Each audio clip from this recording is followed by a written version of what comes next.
أعوذ بالله من الشيطان الرجيم بسم الله الرحمن الرحيم فمن أظلم ممن كذب على الله وكذب بالصدق إذ جاءه أليس في جهنم مثوى للكافرين صدق الله العظيم۔ قرآن مجید کے مضامین کے خلاصے کے سلسلے میں آج 24ویں پارے کا آغاز ہو رہا ہے۔ 24ویں پارے میں سورہ زمر کا کچھ حصہ تو 23ویں پارے میں گزر گیا تھا، اور 24ویں پارے میں سورہ زمر کا باقی حصہ ہے۔ 24ویں پارے کے شروع میں اللہ تعالیٰ نے سارے انسانوں کو دو فریقوں میں تقسیم کیا۔ فرمایا ایک فریق کافروں کا ہے جو اللہ پر جھوٹ باندھتے ہیں اور قرآن اور رسول کی تکذیب کرتے ہیں، ان کا ٹھکانہ دوزخ ہے۔ دوسرا فریق انبیاء علیہم السلام ہیں اور ان کے پیروکار ہیں کہ ان کی جزا اللہ نے جنت رکھی ہے۔ پھر اس کے بعد سورہ زمر میں اللہ تعالیٰ نے بتایا کہ بندوں پر اللہ کی خصوصی رحمت اور اس کے فضل و احسان میں سے یہ بھی ہے کہ وہ خطاکار مجرموں اور کافروں کے لیے رحمت اور توبہ کا دروازہ کھلا رکھتا ہے، اور انہیں اللہ خود توبہ اور رجوع الی اللہ کی دعوت دیتا رہتا ہے۔ وہ اللہ گناہگاروں کو مایوس نہیں کرتا بلکہ ان کے دل میں امید کا چراغ روشن کرتا ہے۔ چنانچہ اللہ تعالیٰ نے نبی صلی اللہ علیہ وسلم کو حکم دیا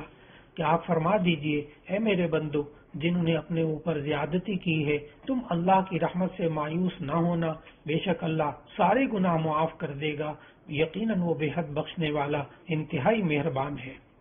پھر اللہ تعالیٰ نے فرمایا اور اپنے رب کی طرف رجوع کرو اور اس کے سامنے جھک جاؤ، اس سے پہلے کہ تم پر عذاب آ جائے، پھر تمہاری مدد نہیں کی جا سکے گی۔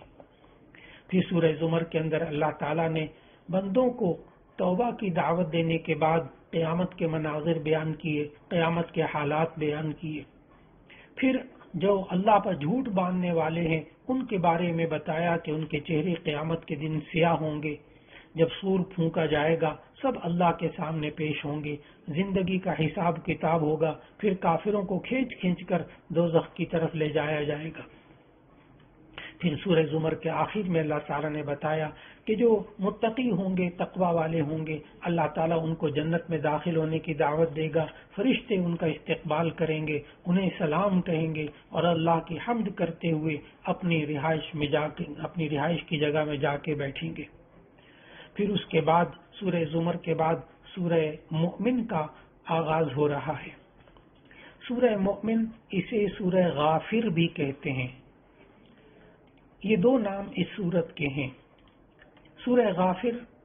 اس کو اس لیے کہتے ہیں کہ غافر کا معنی ہوتا ہے بخشش کرنے والا، مغفرت کرنے والا، اور آیت نمبر 3 میں ذکر آ رہا ہے غافر الذنب وقابل التوب۔ غافر الذنب، اس آیت نمبر 3 میں اس لفظ کی وجہ سے اس کو سورہ غافر بھی کہتے ہیں، اور اس کا دوسرا نام سورہ مؤمن ہے، اس لیے کہ آیت نمبر 28 سے اللہ تعالیٰ ایک خاص بندہ مؤمن کا ذکر کریں گے کہ اس کے تذکرے کی وجہ سے اس سورت کا نام سورہ مؤمن رکھا گیا۔ اس مؤمن کی تفصیلات ابھی خلاصے میں آئیں گی انشاءاللہ۔ یہ سورہ غافر یا سورہ مؤمن یہ ترتیب توقیفی یعنی قرآن مجید کی ترتیب کے اعتبار سے یہ سورت نمبر 40 ہے، اور نازل ہونے کے اعتبار سے یہ سورت نمبر 60 ہے۔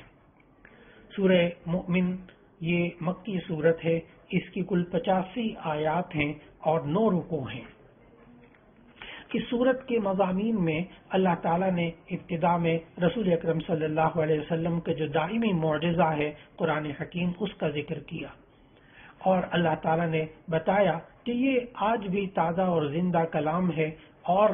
جو انسان قرآن مجید کی تلاوت کرتا جاتا ہے اللہ تعالیٰ کے اس معجزے کا اظہار اس پر ہوتا رہتا ہے۔ اگر اس انسان کا قلب سلیم ہو، تندرست دل ہو، اور وہ تعصب، حاسدانہ بغض اور عناد سے بالا تر ہو کر قرآن حکیم میں غور کرے تو اللہ تعالیٰ اس کو ہدایت عطا فرماتا ہے۔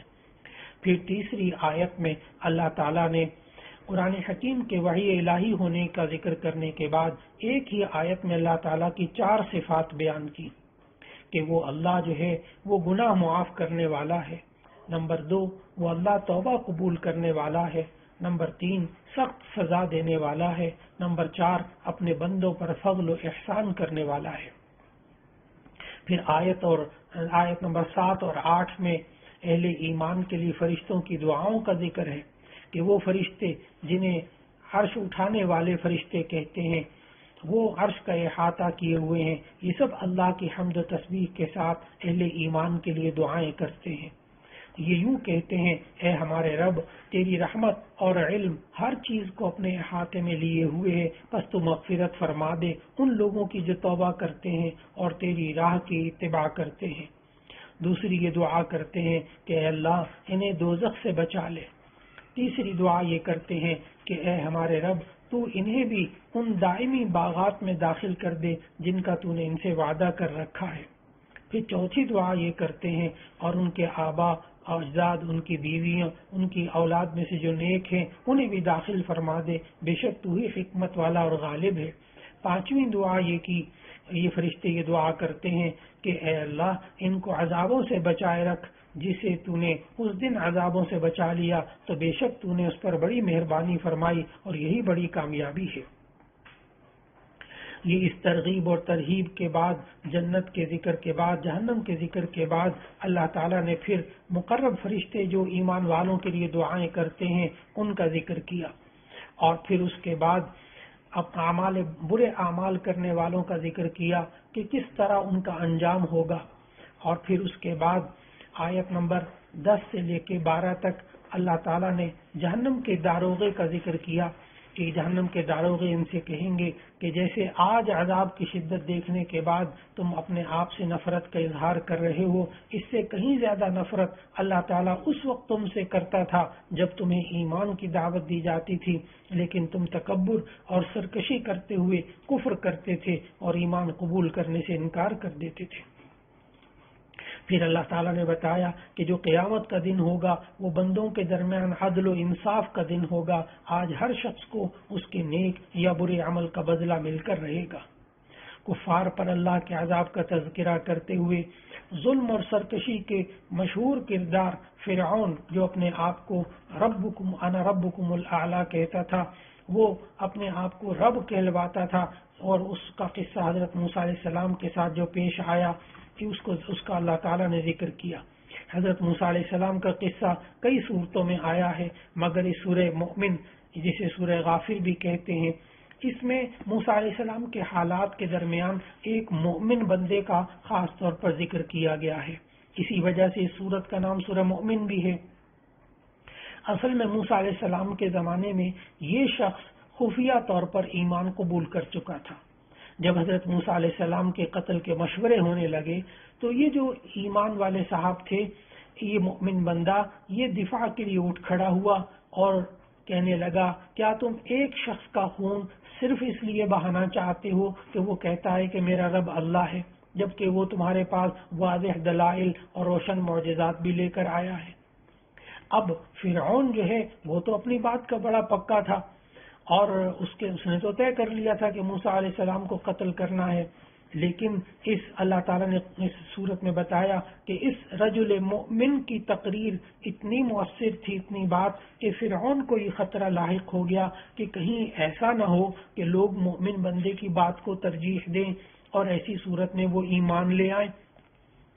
اور میرا سارا کیا کرایا سب پر پانی پھر جائے۔ چنانچہ اللہ تعالیٰ نے ان آیات میں بتایا کہ فرعون نے اپنے وزیر حامان کو حکم دیا کہ میرے لیے ایک بلند و بالا عمارت تعمیر کرو تاکہ میں دیکھوں تو صحیح موسیٰ علیہ السلام کا خدا کہاں ہے۔ چنانچہ اس نے ایک طرح سے مذاق بھی، استہزاء بھی کیا، اور دوسری طرف لوگوں کے رخ کو بھی بدلا، اور پھر اس کے بعد نتیجہ یہ نکلا کہ وہ اللہ کا بندہ، وہ مومن بندہ عذاب سے بچ گیا، جبکہ فرعون اور اس کے ساتھی سارے عذاب میں مبتلا ہوئے۔ اللہ تعالیٰ نے ان آیات میں بتایا کہ یہ عذاب قبر میں بھی ان کا پیچھا نہیں چھوڑے گا، صبح شام ان پر عذاب پیش کیا جاتا ہے، اور آخرت میں تو ان کو اور زیادہ شدید عذاب کا سامنا کرنا پڑے گا۔ فرعون جیسے ناشکر شخص اور متکبر اور ظالم شخص کا ذکر کرنے کے بعد اللہ تعالیٰ نے آیت نمبر 61 سے اپنی نعمتوں کا ذکر کیا، اور اللہ تعالیٰ نے کہا کہ دیکھو تمہارے لیے اللہ نے سکون کے لیے رات بنائی ہے، دیکھنے اور زندگی گزارنے اور کمانے کے لیے دن بنایا ہے، زمین کو سکون اور قرار کی جگہ بنائی ہے، آسمان کو چھت بنایا ہے، تمہیں اچھی صورت و شکل و صورت سے نوازا ہے، اور رزق کے طور پر تمہیں پاکیزہ چیزیں عطا فرمائی ہیں۔ یہ سب اللہ کی نعمتیں ہیں، لیکن انسان ان نعمتوں کا شکر ادا نہیں کرتا۔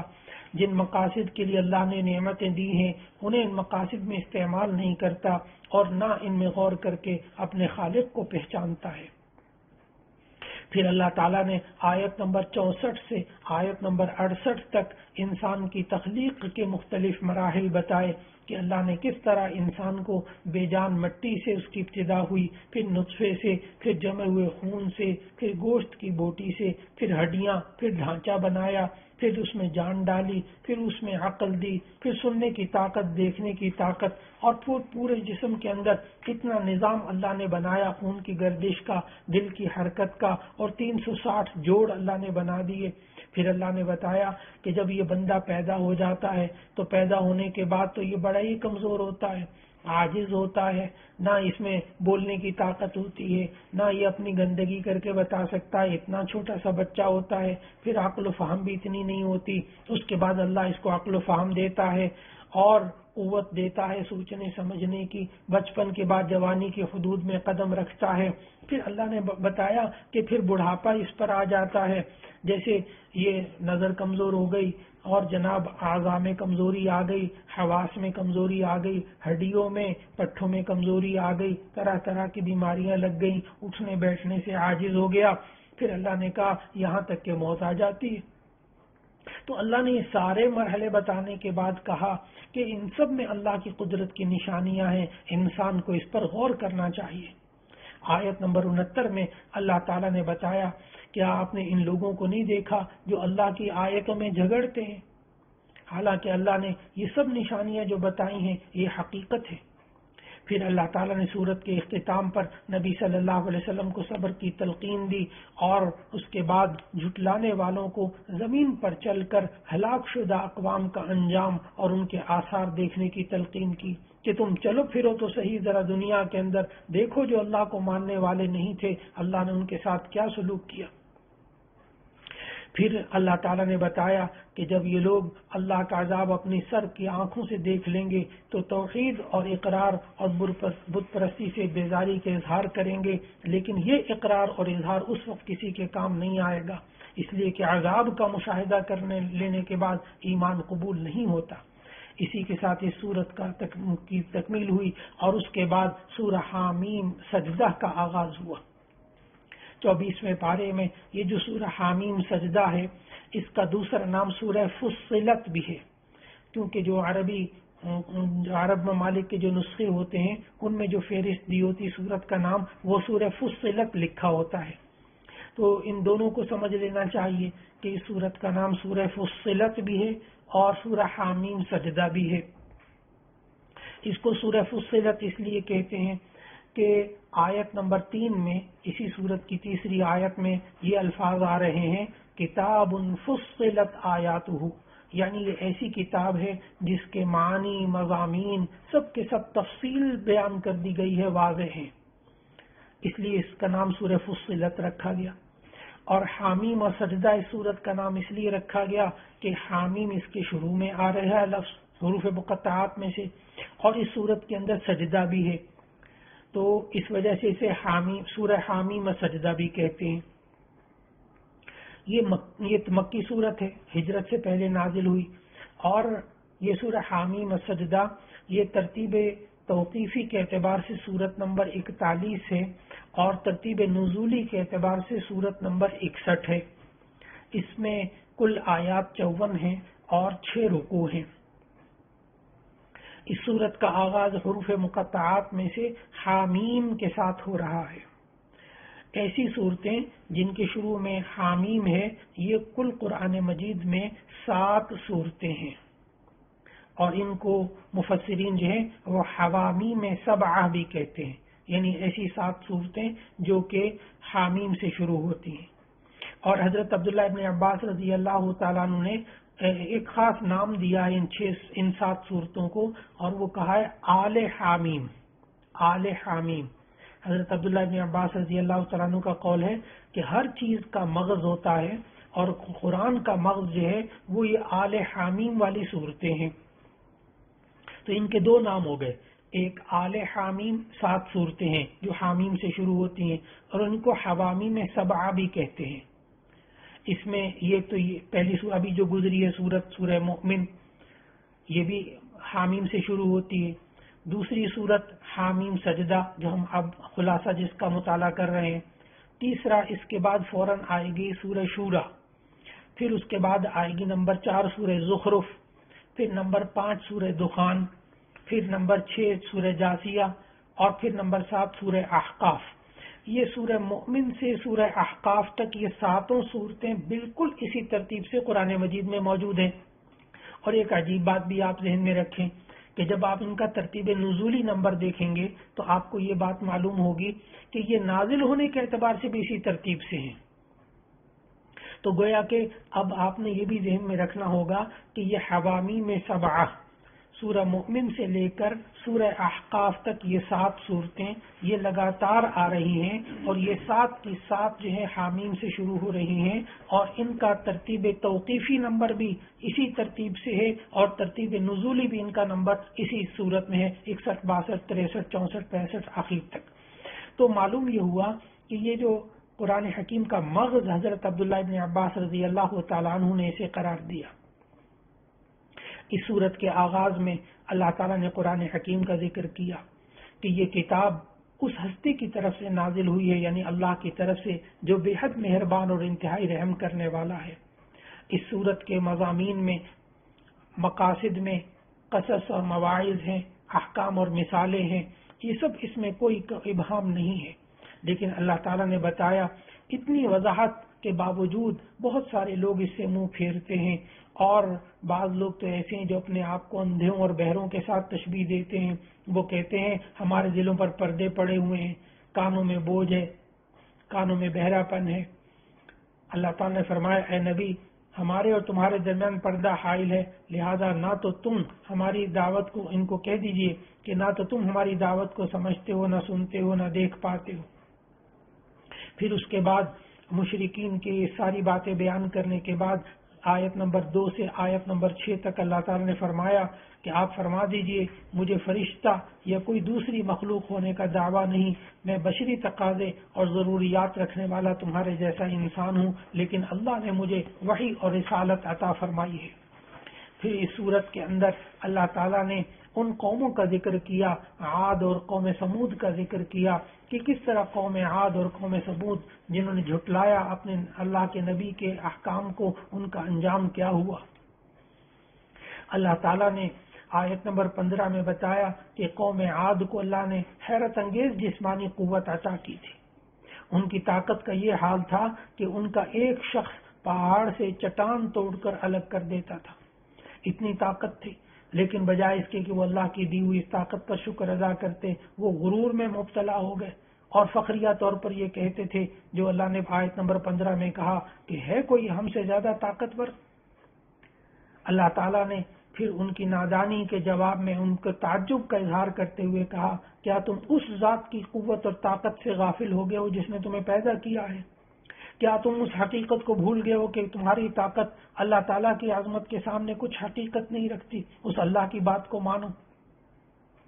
پھر آیت نمبر 16 میں اللہ نے بتایا کہ پھر یوں ہوا کہ ان پر تیز اور ٹھنڈی ہوا کا عذاب مسلط کر دیا گیا، مسلسل 7 دن تک ہوا چلی اور ہوا نے انہیں یوں اٹھا کر پٹخا کہ بے حیثیت کیڑے مکوڑوں کی طرح خس و خاشاک کی طرح ہو کر رہ گئے۔